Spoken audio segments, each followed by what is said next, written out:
Ashama argafuni jallalilman Oromoon jirraa jirtuu baga jiraatanii jireenya keessatti aansuudhaan har'a tokko jechuu yookaan waa tokko dubbachuun dirqamee innis maal yoonaan jettanii yeroo ammaan kana akkuma argitanii Facebook irratti wantoota garaagaraa deemaa jirachuudha.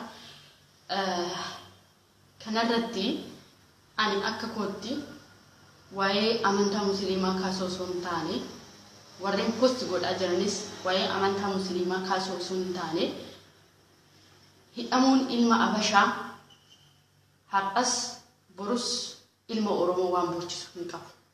Ana nan bochisu. Gochaan wayyaaneen ilma Oromoo irratti hojjechaa jirtu har'a kan lakkaawwamee fi kan bu'amee fi kan ilaalamee hin xumuramnedha. Garuu ilma Oromoo taatanii amantaa musliimaatiin wal qabsiiftanii tokkummaa Abashaa fi tokkummaa Oromoo warri lallabaa jirtan nurraa dhaabaa.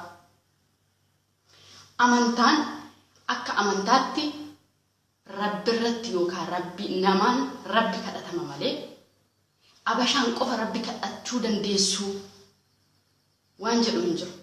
Har'as borus ustaazonni Abashaa kallattii amantaatiin hidhamuu naafuutii kallattii mana Rabbiitiin Habashaan raawwii isheen harka muraa abboolee fi harma muraa hayyoolee keenyatti raawwatte sun hin dagatu, hittaa jabeessu, hittaa baay'isu. Hidhaan haafuuti du'a isaanii hittaa baay'isu.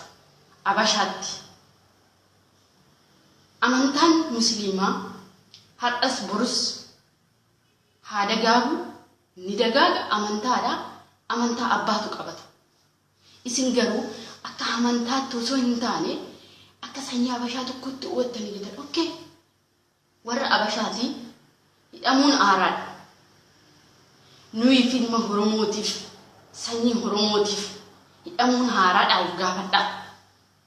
Hadha meeqa du'aa jira? Meeqatu bosona keessa jira? Meeqatu kukkutamee hidhama? Hidhaan illee walii lama Abashumti Oromoomti illee osoo hidhame waan nu bochisu hin qabu. Hidhaan mana murteetti abbaa murteetti dhiyaatanii murtee argatanii mana hidhaatti hidhamanii nyaata gaarii nyaatanii fira ofii gaafa barbaadan arganii achi keessatti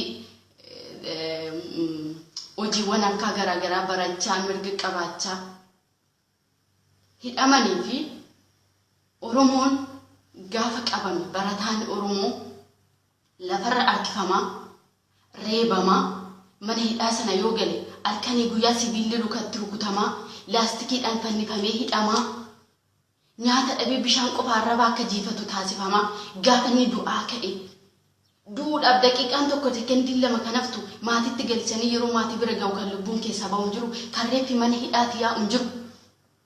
Yaa ilmaan Oromoo maaltu hidhamuu Abashaatiif u'uusin jechisiise? Haa hidhamtu Abashaan.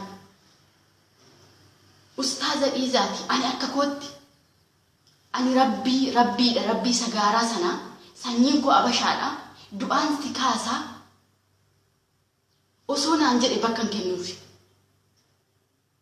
Kalas isin amantaa keessan amanaa amantaan kallattii ilma Abashaatiin qofa isiniif lallabamu sun biyyeetti haa galu. Waan isin nagoota hin arguma uummanatti fakkaatu. Amantaan akka amantaatti nan kabaja isiniifan jaaladha. Oromoon amantaa jechuun kallattii Rabbitti hin kadhattudha.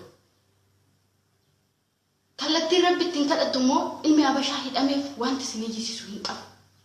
Haa hidhamu baga hidhamu maal gootume maal gootume amma yoomitti kan nuti diina mataa irratti baanu. Karaa biraatiin hidhamuun warra Abashaa kun naaf gammachuudha.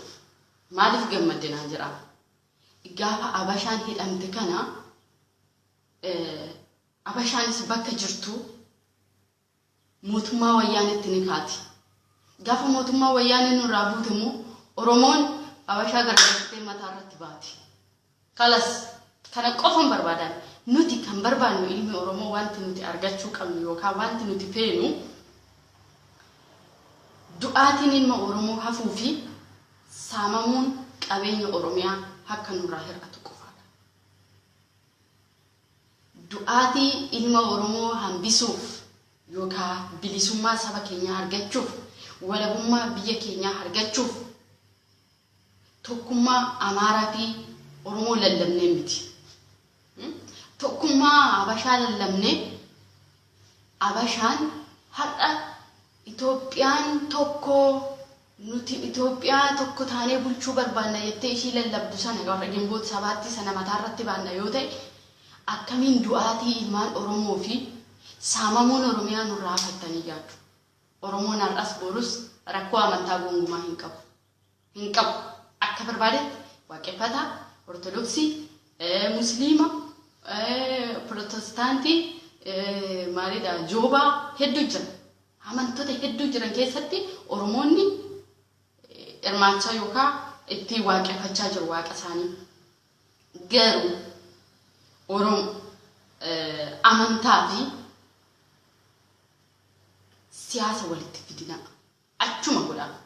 Jarri kun amantaa fi miti kan hidhaman siyaasa fidhaman irras hawaasa walitti sassaabanii sagaleen keenya nuu dafaa dhaga'amu nuti mootummaa wayyaanee jibbine mootummaa wayyaanee haa kaatu nurraa jedhanitti hidhaman siyaasa kun siyaasa Amaarri Oromoo walitti qabdee akka Oromoon Amaara waliin taate Gimboot sabaatti deeggartee hojii hojjettu keessaa tokko karaa warra kanaatiin kan raawwatamaa turedha.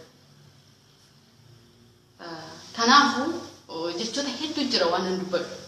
Kanumaaf nagaa nyaataa horaa bulaa ziraadhaa Habashaan har'as borus haa hidhamtu hin gaddinaa nuti waliif haa gaddinu nuti walaa jaalannu amantaa keenya haa jaalannu amantaa keenya haa kabajnu har'as borus amantaa keessan nan kabaja nan jaaladha amantaa keessan keessatti immoo of ibsuu fi of calaqqisiisuun dirqama keenya saba keenyaaf bakka laachuun dirqama keenya. Kanaaf Rabbiin walabummaa fi bilisummaa du'aatii saba keenya jalaa nu hambisu. Kana qofa kan inni Rabbi kadhu malee yaa Rabbi Habashaa hidhamteef nagaan baasi. Habashaan hidhamtee achi keessatti zanaa hidhee nyaachaa raaboo haa nyaatan isaan achi ta'anii.